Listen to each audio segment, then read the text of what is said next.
नमस्कार मित्रों, मैं उपस्थित हूँ कक्षा सप्तम के नए पाठ के साथ। उम्मीद है इस बार भी हमें आपका भरपूर सहयोग मिलेगा, बहुत सारा प्यार मिलेगा। एक छोटा सा रिक्वेस्ट होगा कि मेरा एक छोटा सा चैनल है, इसे प्लीज़ सब्सक्राइब करें। ये मानस अचल के ही नाम से, इसी नाम से चैनल है, इसे ज़रूर सब्सक्राइब करें ताकि हमारे बेहतरीन ज्ञान से भरपूर वीडियो आपको मिल सके। ये पाठ दिल्ली के सुल्तान कक्षा सप्तम सामाजिक विज्ञान को तैयार किया गया है। उम्मीद है इसमें आपको भरपूर आनंद आएगा। तो आगे बढ़ते हैं। दिल्ली के सुल्तान मतलब ये कि दिल्ली कब राजधानी बनी, कब से इसकी शुरुआत हुई, कौन कौन से दिल्ली में शासक बने। स्पेशली ये दिल्ली सल्तनत की शुरुआत मानी जाती है 1206 ईस्वी से, लेकिन उससे पहले भी दिल्ली तोमर राजपूतों के समय में राजधानी बनी थी। सबसे पहले तोमर राजपूतों के समय में ही दिल्ली को राजधानी बनाया गया। फिर दिल्ली सल्तनत की स्थापना 1206 ईस्वी से होती है, 13वीं शताब्दी से, और लगभग ये इसकी शुरुआत होती है 1206 ईस्वी से। तो किस प्रकार से दिल्ली में कौन कौन से शासक आए उसको हम लोग देखते हैं। तो यहाँ देखिए, ये चार्ट में दिया हुआ है। शुरुआती समय में दिल्ली को सबसे प्रथम राजधानी बनाया तोमर राजपूतों ने। अनंगपाल तोमर उसके एक प्रमुख शासक थे। फिर चौहानों का शासन आता है और उसमें से एक प्रमुख शासक थे पृथ्वीराज चौहान, जिनके बारे में हम लोगों ने पढ़ा है। पृथ्वीराज चौहान वंश के एक महत्वपूर्ण शासक थे। फिर इसके बाद में दिल्ली सल्तनत की शुरुआत होती है। यहाँ पर तुर्की शासन की स्थापना होती है 1206 ईस्वी से, और इसके बाद इसको गुलाम वंश भी कहा गया। ये यहाँ से यहाँ तक इसको गुलाम वंश भी कहा गया। 1206 ईस्वी से 1290 ईस्वी तक के समय को गुलाम वंश, क्योंकि ये जो भी होते थे गुलाम हुआ करते थे, अपने शासक के गुलाम होते थे और वही उन्नति करते हुए आगे बढ़ जाते थे। तो ये इनको प्रारंभिक तुर्की शासक कहें या फिर इनको गुलाम वंश भी कहा गया है। ओके। फिर उसके बाद आता है खलजी वंश। खलजी वंश, जलालुद्दीन खलजी, अलाउद्दीन खलजी, फिर तुगलक वंश की स्थापना होती है। उसके बाद सैयद वंश और फिर लोदी वंश का शासन होता है। तो ये है। फिर उसके बाद आगे बढ़ते हैं। अब इसकी जानकारी कैसे मिलती है? दिल्ली सल्तनत की जानकारी के लिए बहुत सारे स्रोत हैं। तो वो स्रोत कौन कौन से हैं? तो वो स्रोत हैं अभिलेख, सिक्के, स्थापत्य यानी भवनों से भी जानकारी मिलती है। जो मस्जिद बनाए गए, मंदिर बनवाए गए, उससे जानकारी मिलती है। दरबार में लेखक भी हुआ करते थे, तो उन्होंने भी, उनसे के माध्यम से भी काफ़ी सल्तनत की जानकारी मिलती है। तो ये सब उनके जानकारी के स्रोत हैं। फिर इसके बाद जो दरबार में लेखक रहा करते थे, जनरली वो शहरों में ही रहते थे, लेकिन उन्होंने गांव का भी जिक्र किया है, जो संभवतः उतने सही नहीं होगी। तो दिल्ली के बहुत सारे सुल्तानों के बारे में हम लोगों ने देखा। आगे फोटो भी दिखाएंगे कौन कौन से महत्वपूर्ण शासक थे। तो इसमें एक महत्वपूर्ण था, कभी कभी सुल्तानों के बेटे यदि बेटे के शासन से खुश नहीं होते थे तो अपनी पुत्री को भी शासन दिया करते थे।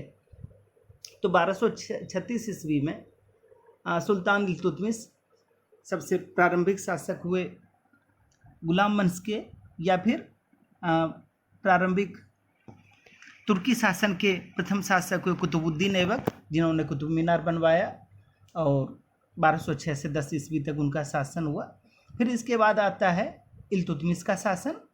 इल्तुतमिश गद्दी पर बैठे और इल्तुतमिश का भी शासन अच्छे से ही रहा।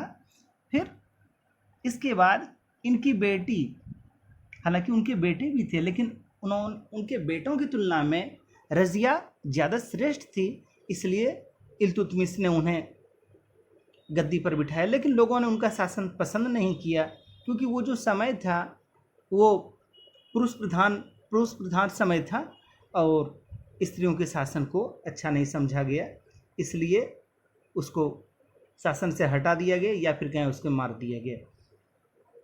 फिर दिल्ली में जितने भी दिल्ली सल्तनत के प्रारंभिक जितने भी शासक रहे, ये सिर्फ उत्तरी भारत के कुछ ही क्षेत्रों तक ये सिमटे हुए रहे और ज़्यादा विस्तार नहीं कर पाए, कारण उनका भरपूर विरोध हो रहा था। एक अलग क्षेत्र से, अलग संस्कृति से थे, इसलिए उनका शासन इतना आसानी से स्वीकार्य नहीं हो रहा था।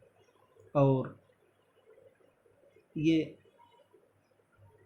फिर इसके बाद है, और सबसे ज़्यादा जो विस्तार हुआ, इसका विस्तार अलाउद्दीन खलजी के समय में सबसे ज़्यादा हुआ। अलाउद्दीन खलजी खलजी वंश के शासक थे। आप लोगों ने फिल्म पद्मावत देखी होगी, इस पिक्चर में अलाउद्दीन खलजी के शासन को दिखाया गया है। और अलाउद्दीन खलजी ने बहुत सारे सुधार भी किए। तो अलाउद्दीन खलजी ये दिल्ली सल्तनत का प्रमुख शासकों में से एक था, जिन्होंने दिल्ली पर तो शासन किया ही, और सुदूर दक्षिण के भी क्षेत्रों पर अपना अभियान किया, उसे भी जीता। कौन कौन से क्षेत्रों को उन्होंने जीता, तो ये इसमें दिया हुआ है। किस किस वर्ष में जीता, तो ये दिखाया गया किस किस वर्ष में कहाँ कहाँ गए। फिर उसके बाद यहाँ, फिर इसके बाद मतलब पूरे दक्षिण के भी क्षेत्रों को उन्होंने जीतने में सफलता पाई। लेकिन इन क्षेत्रों को सीधा अपने शासन में शामिल नहीं किया, सिर्फ वहाँ से टैक्स वसूल करते थे।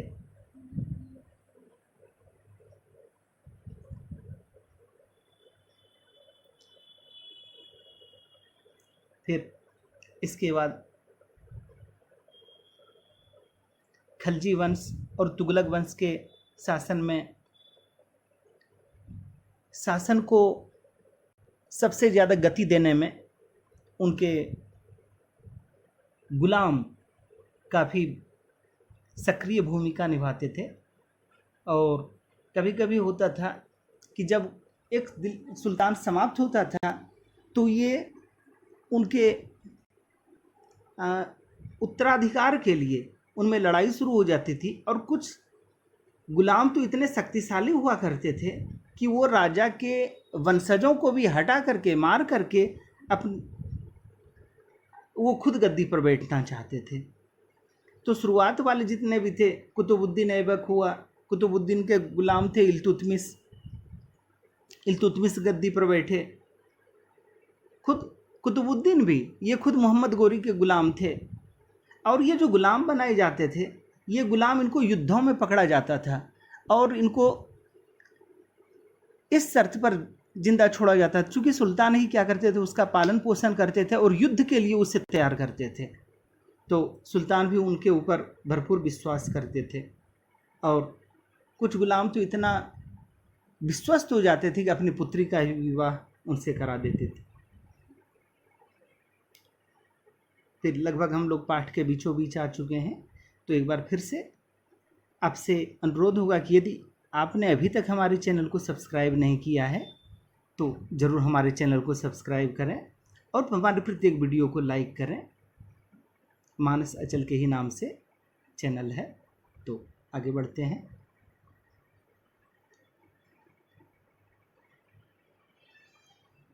फिर खलजी और तुगलकों के समय में गुलाम, जिसको बंदगान कहा जाता था, जो बंदगी किया करते थे, इसलिए उनको बंदगान या फिर गुलाम कहा जाता था। और जब भी एक सुल्तान का डेथ होता था तो उनके उत्तराधिकारी के लिए हमेशा लड़ाई शुरू हो जाती थी और गुलाम कभी कभी सफल होते थे और वो खुद गद्दी पर बैठ जाते थे।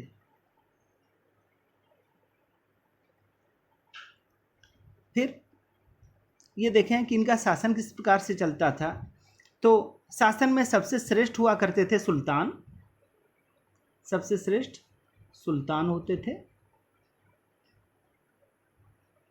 फिर सुल्तान पूरे साम्राज्य के सबसे बड़े अधिकारी हुआ करते थे और इनका शासन कई प्रांतों में बटा हुआ होता था, जिसको इक्ता कहा जाता था, है ना।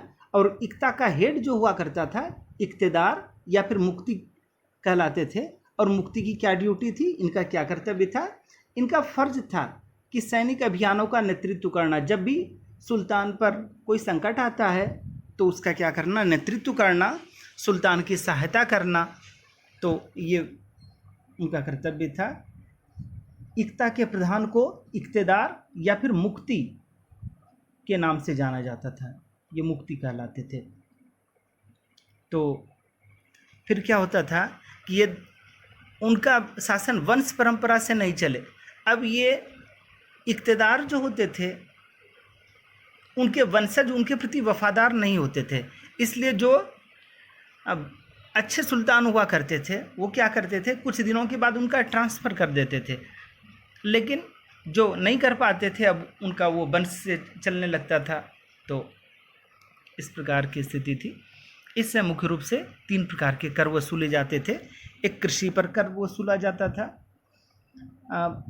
जो लगभग उपज का 50%, आधा हिस्सा उपज, फिर मवेशियों पर, फिर घरों पर ये कर वसूले जाते थे। इसके अलावा भी कुछ कर कभी कभी लगाए जाते थे। जजिया कर एक प्रकार से धार्मिक कर भी था और ये जनरली गैर मुस्लिमों से लिया जाता था।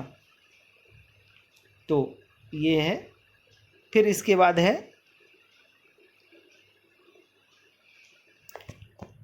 फिर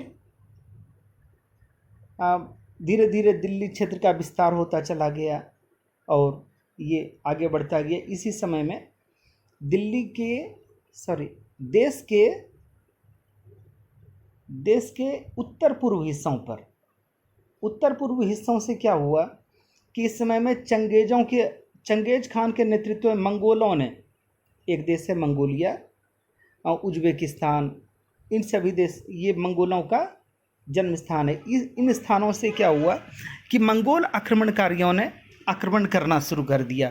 तो इससे निपटने के लिए दिल्ली के शासकों को मजबूर होना पड़ा और 2 दिल्ली के शासकों ने उसका बहुत अच्छी तरीके से मुकाबला किया।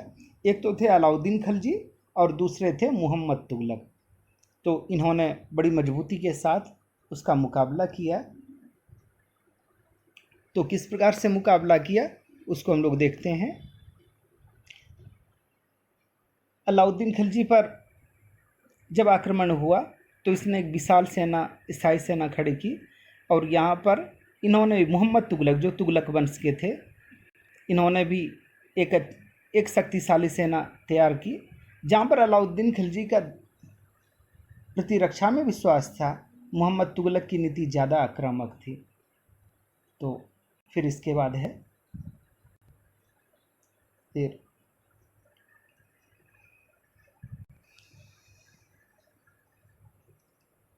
फिर इसके बाद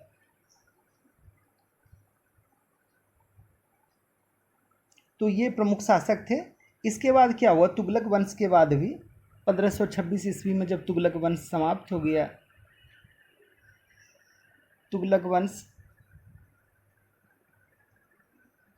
के बाद इसके बाद कुछ और वंशों का शासन आया, दूसरे भी राज्य की स्थापना हुई। फिर इसके बाद सैयद वंश और लोदी वंश का शासन आया और लोदी वंश के ही समय में लोदी वंश का जो अंतिम शासक था इब्राहिम लोदी, इसको हरा करके बाबर ने बाबर ने इसको हराया और यहाँ पर अपने यहाँ पर मुग़ल शासन की स्थापना होती है। तो ये था, इस प्रकार ये चैप्टर समाप्त होता है। और फिर उसके बाद है कि दिल्ली में पहले राजधानी किसने स्थापित की। क्वेश्चन आंसर थोड़ा करा देते हैं। तो दिल्ली में पहले राजधानी किसने स्थापित की। तोमर राजपूतों ने दिया हुआ है। सल्तनत की भाषा फारसी। किसके समय में सबसे अधिक विस्तार हुआ दिल्ली सल्तनत का। अलाउद्दीन खिलजी और मोहम्मद तुगलक। मोहम्मद तुगलक को कुछ लोगों ने पागल बादशाह भी कहा है। तो ये है। फिर इब्न बतूता किस देश से आया था। अफ्रीकी देश मोरक्को से आया था।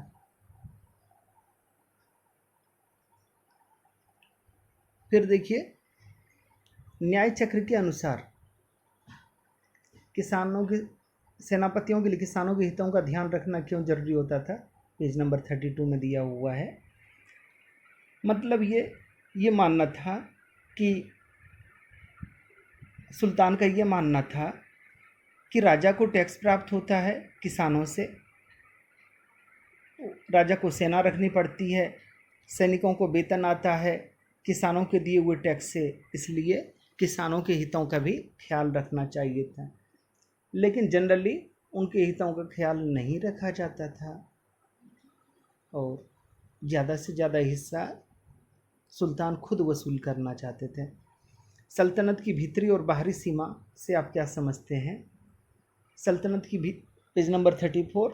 भीतरी सीमा का मतलब ये कोई शहर जो आसपास के क्षेत्रों तक क्या करता है, सेवाओं या वस्तुओं की सप्लाई करता है, उसकी भीतरी सीमा। बाहरी सीमा मतलब ये कि सुल्तान के क्षेत्र से दूर वाले हिस्से, ये उसकी बाहरी सीमा कहलाते थे। पेज नंबर 34 में अच्छे से दिया हुआ, इसको ज़रूर देखें। मुक्ति अपने कर्तव्य का पालन करें, यह सुनिश्चित करने के लिए कौन कौन से कदम उठाए गए थे। पेज नंबर 39 में दिया हुआ है। फिर उसके बाद मुक्ति अपने, ये मुक्ति होते कौन थे। राजा का शासन कुछ हिस्सों में बटा हुआ था। जमीन के एक बड़े से हिस्से को इक्ता कहा जाता था और इक्ता के प्रधान को मुक्ति कहा जाता था। तो ये मुक्ति अपने कर्तव्य का अच्छी तरीके से पालन करें, ये सुनिश्चित करने के लिए क्या कदम उठाए जाते थे। तो ये करने के लिए ये कदम उठाए जाते थे कि आपके विचार से सुल्तान के कौन कौन से कदम उठाए गए थे। ये कदम उठाए गए थे कि कुछ थोड़े दिनों पर मुक्ति का क्या कर दिया जाए, स्थानांतरण कर दिया जाए। उनका पद वंश परंपरा से नहीं चले, इसलिए थोड़े थोड़े दिनों पर उनका स्थानांतरण कर दिया जाता था। फिर उनके ये क्या कहते हैं, सैनिकों का निरीक्षण किया जाता था। फिर कहीं कहीं घोड़े को दागा भी जाता था, उनके घोड़े स्वस्थ रहें, सैनिकों का भी निरीक्षण किया जाता था।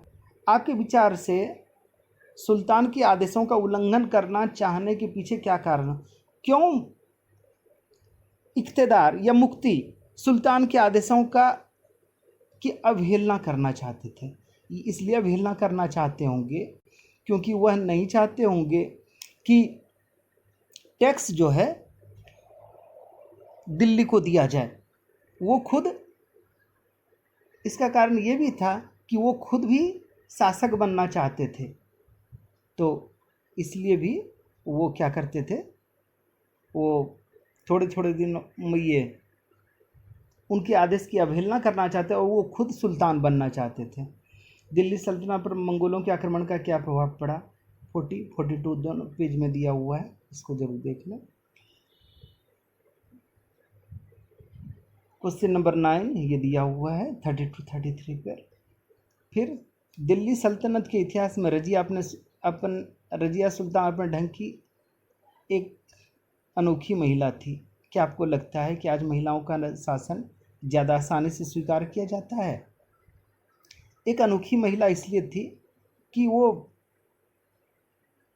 एक ऐसा समय था जब रूढ़िवादी लोग नहीं चाहते थे और जिस समय पुरुषों का ही शासन हो रहा था, ऐसे समय में एक स्त्री का शासक के रूप में बनना एक अनोखी बात थी, और उसने अपना शासन बेहतरी से चलाया। क्या आज महिला नेताओं को आसानी से स्वीकार किया जाता है? हाँ, महिला नेताओं को ज़्यादा आसानी से स्वीकार किया जाता है, और यह भी कहा जाता है कि महिलाएं बहुत बेहतर नेतृत्व कर सकती हैं। दिल्ली के सुल्तान जंगलों को क्यों कटवा देना चाहते थे? इस समय विभिन्न वर्ग विभिन्न क्षेत्रों में विद्रोह हो रहे थे, और विद्रोही जाकर के क्या करते थे? जंगलों में शरण लेते थे। इसलिए सुल्तान उन विद्रोहियों से परेशान होकर के जंगलों को कटवा देना चाहते थे, और अपने क्षेत्र का विस्तार करने के लिए भी जंगलों को कटवाना चाहते थे। तो ये था हमारा चैप्टर। तो ये चैप्टर यहीं पर समाप्त होता है। उम्मीद है आपको अवश्य ही ये पाठ पसंद आया होगा। तो फिर इसके बाद देखते हैं, ये देखिए, ये रज़िया सुल्तान का इसमें तस्वीर दिया हुआ। रज़िया सुल्तान को ही इसमें दिखाया गया है। ये फिरोज शाह तुगलक, जो तुगलक वंश के शासक थे, फिरोज शाह तुगलक। तो ये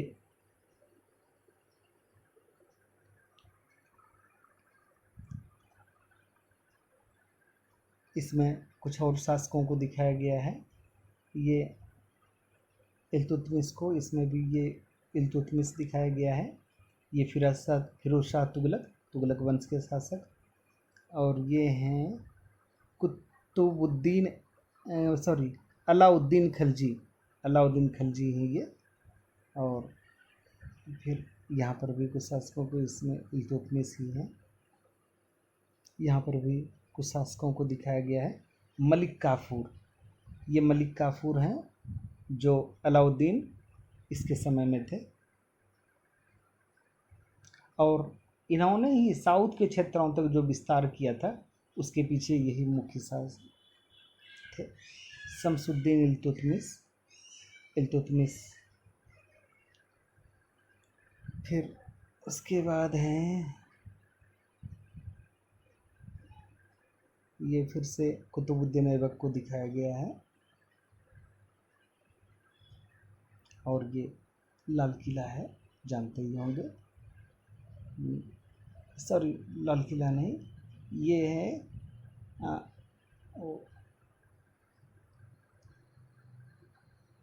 ये कुतुब मीनार। ये कुतुब मीनार है, जिसको कुतुबुद्दीन ऐबक ने शुरू किया था, लेकिन इससे पहले वो कंप्लीट हो पाए, उनका डेथ हो जाता है, और फिर इसको इल्तुतमिश ने पूरा कराया था। कुतुबुद्दीन ने शुरू किया था, और कुतुबुद्दीन ऐबक ने शुरू किया था, लेकिन इल्तुतमिश ने इसको पूरा कराया था। तो यही था। फिर इसके बाद इसमें और कुछ और शासकों को दिखाया गया। रज़िया सुल्तान, इसमें देखिए, और भी कुछ इसको दिखाया गया है।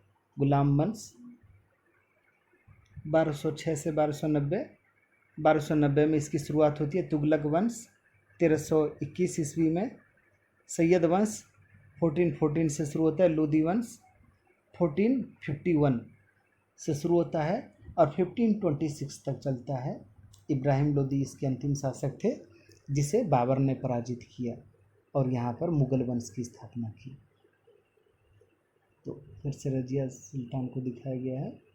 रज़िया सुल्तान, एक बार फिर से रज़िया सुल्तान।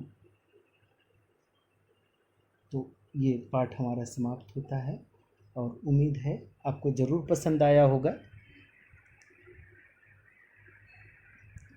अपने सभी शिक्षक साथियों को धन्यवाद देते हैं, और हमारे वीडियो को ज़रूर लाइक कीजिए और ज़रूर इसको सब्सक्राइब कीजिए, ताकि हमारे वीडियो, ज्ञानवर्धक वीडियो आप तक पहुँचे। बहुत बहुत धन्यवाद।